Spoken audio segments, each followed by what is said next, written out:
신부체험 TV의 강재춘 원장입니다. 저번 시간에는 V처 예거 증후군에 대해서 설명을 드렸습니다. 구강, 입술, 또 소화기, 손 발바닥에 색소 침착을 동반하는 질환으로 강의를 해드렸죠. 자, 오늘은 또 희귀질환 중에 하나, 목이라든지 얼굴 주변에 집중적으로 구진과 결절을 동반하는 림프 절의 어떤 병증을 동반하는 질환입니다. 로사이 도프만 증후군에 대해서 한번 알아보겠습니다. 자, 로사이 도프만 증후군의 정의 및 특징을 한번 살펴보죠. 자, 69년도에 로사이와 도프만에 의해서 처음으로 발견이 되었습니다. 쉽게 설명드리면 악성은 아닙니다. 다양한 결절들이 전신에 하나의 백혈구의 축적, 또 조직구의 축적을 동반하는 염증성의 또 결절성의 질환으로 이렇게 정의를 내릴 수가 있습니다. 대체적으로 남자보다는 여자분들한테 많이 발생하는 걸로 알려져 있는데 큰 의미는 없습니다. 어쨌거나 병이 발생을 했다, 염증이 발생했다라는 것을 우리는 이해를 해 주셔야 된다라는 이야기죠.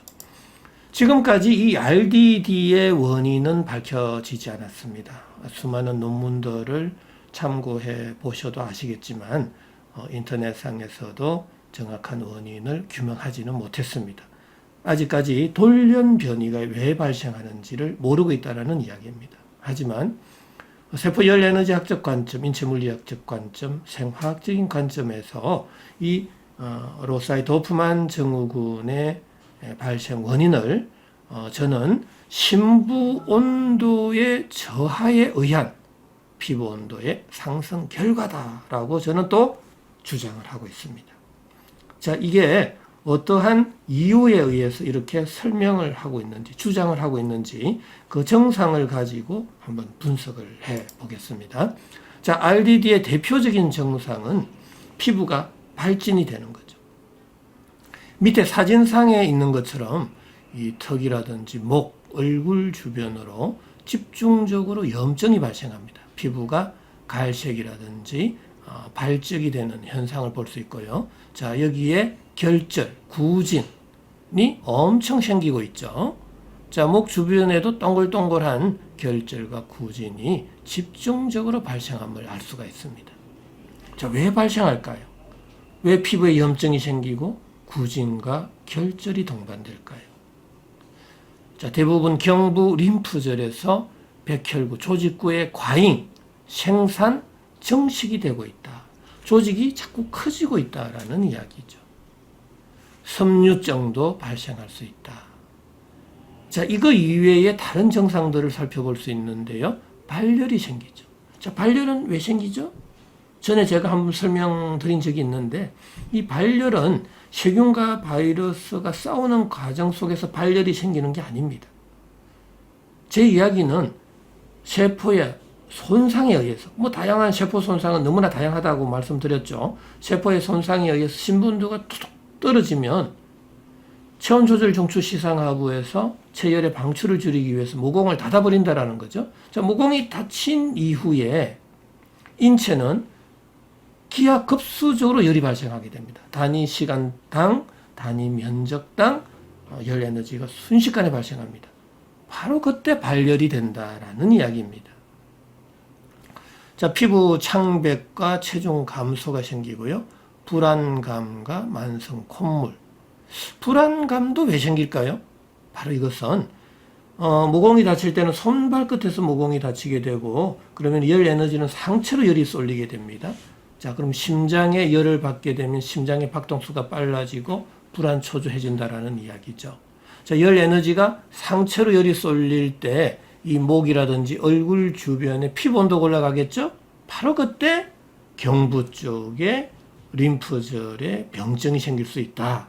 자, 그때 염증이 된다. 자, 염증은 백혈구의 과잉 생산과 축적이 될 수 있다라는 이야기고요. 자, 만성 콧물도 이해가 될 수가 있겠죠. 열 에너지가 구강으로 열이 또 비강으로 열이 쏠릴 수 있죠. 자, 구강으로 열이 쏠리면 군의 염이 발생할 수도 있고 코로 열이 쏠리면 콧물이 나올 수가 있습니다. 만성 비염이 생길 수도 있고요. 비점막이 부을 수가 있고 재채기가 날 수도 있고 콧물이 날 수도 있다라는 이야기죠. 간, 비장, 종대. 자, 이것은 열 에너지라는 것은 어느 기관, 장기, 조직으로든 다 갈 수 있죠. 자, 간으로도 갈 수도 있고 비장으로도 갈 수가 있습니다. 자, 그쪽에 대사량이 많아지고 그 조직이 온도가 올라가면 표면 장력은 약해지고 억력이 강해진다 그랬죠? 자, 그건 자꾸 밀어내는 힘에 의해서 기관들은 커질 수 있죠. 바로 그게 종대가 될 수 있다라는 이야기입니다. 헤파토메갈리라든지 스플레노메갈리가 생길 수 있다라는 이야기죠. 자, 우리가 RDD의 호발 부위를 잘 보세요. 머리와 목 부위에 염증이 잘 생긴다. 결절 구진이 잘 생긴다라는 이야기입니다. 자, 상부 호흡기. 자, 여기까지는 이해가 되는데 비뇨기 바로 구멍입니다. 아래쪽 구멍으로 열이 확 쏠릴 때 그쪽에 조직의 온도가 올라가서 염증이 되고 염증에 의해서 표면 장력은 약해지고 억력이 강해질 때 정식성의 결절이 생길 수 있다라는 이야기죠. 자, 눈 안화, 신장 갑상선 유방, 심지어는 뼈에까지도 생길 수 있다라는 이야기입니다. 자, 동글동글한 결절이 계속 림프 결절처럼 이렇게 생기게 되면 그는 언제든지 암으로 발전할 수도 있겠죠. 자, RDD의 정상을 가지고 왜 제가 심부 온도의 저하에 의한 피부 온도의 상승 결과라고 했는지 어느 정도 이해를 하실 수 있을 것입니다. 자, 그렇다면은 이 RDD를 어떻게 치료해야 될까요? 치료하기 전에 우리가 합병증도 한번 보시죠. 합병증이라는 것은 이 열 에너지가 어느 기관 장기로 쏠리느냐에 따라서 그 기관에서의 생리적인 장애를 일으킬 때 다양한 합병증이 생길 수 있겠죠. 자, 침샘으로 열이 확 쏠리게 되면 침 분비가 줄어든다든지 구강 건조증이라든지 또 안구로 가면 안구 건조증이 생길 수도 있죠. 자, 비강 조금 전에도 말씀드렸듯이 코 쪽으로 열이 쏠릴 경우 재채기라든지 또 만성 콧물, 코막힘이 생길 수도 있다. 자, 상기도 쪽으로 열이 쏠리면 계속 상기도 감염증, 편도선염, 성대의 결절이라든지 신목소리도 생길 수가 있겠죠. 다양한 뼈 안화에도 영향을 준다. 눈에 영향을 주면 당연히 시력장애가 생길 수도 있겠고요. 자, 중추신경계, 소화기계, 신장에 영향을 주게 될 경우 운동장애라든지 감각장애가 생길 수도 있겠고 소화기계, 소화불량, 위염, 위궤양, 소화성궤양 다 생길 수도 있습니다. 자, 그러면은 이게 소화기계에 결절이 생길 때 여러 가지 소화기계에 용종, 폴립, 결절, 종기, 종양이 생길 수도 있겠다라는 걸 알 수가 있겠죠. 자, 그럼 이거 어떻게 치료해야 될까요? 서양의학에서는 정말 확실하게 치료해 주죠. 바로 염증 치료약이죠. 효과 100%짜리죠. 자, 스테로이드 확 써버리면 염증이 싹 사라집니다. 한 2시간 이내에도 막 진정이 돼요. 통증, 염증, 결절, 구진 줄어들죠. 효과 짱이죠. 근데 왜 이렇게 효과가 드라마틱할까요? 저의 연구한 바에 의하면 이 스테로이드 계열의 약은 모든 세포의 열 에너지 대사를 다 억제하게 됩니다. 자, 그러면은 심부 온도, 피부 온도 둘 다 낮아지겠죠. 자, 피부 온도가 낮아지면 표면 장력은 강해지고 억력은 약해지겠죠. 구진, 결절, 종기, 종양이 안 생기겠죠. 자, 피부 온도가 낮아지니 조직의 온도가 낮아지니 염증, 발적 다 진정이 될 겁니다. 순식간에 다운이 되죠. 완화되죠. 근데 뭐가 문제죠? 심부 온도까지 낮아질 가능성이 있는 거죠.